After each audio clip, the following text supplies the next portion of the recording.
So in this video I'm going to show you how to add Palaeocurrent data. So I'm going to add this Palaeocurrent data point here. Okay.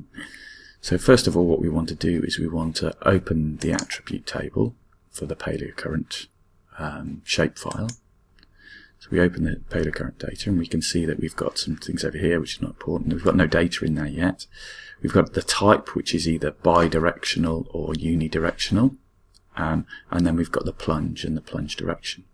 And we're going to plot this as raw data. We're not going to rotate the Palaeocurrent so that the bedding is horizontal, which is what you should do for Palaeocurrent data if you can do it properly. But you'll learn how to do that when you come to do when you do structural geology next semester.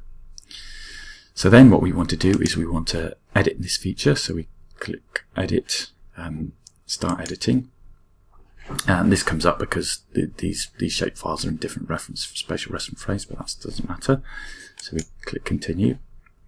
And then we want to find the Editor toolbar, so that's up here.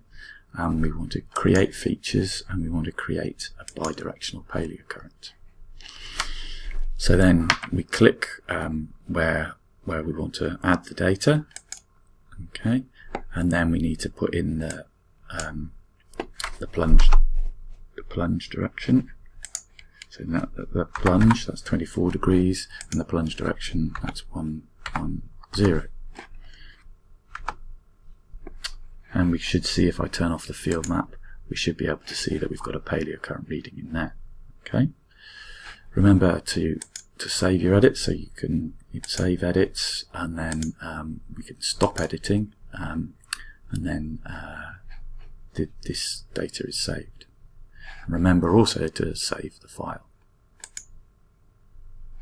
And we can close the attribute table down. We can also add unidirectional things in the same way.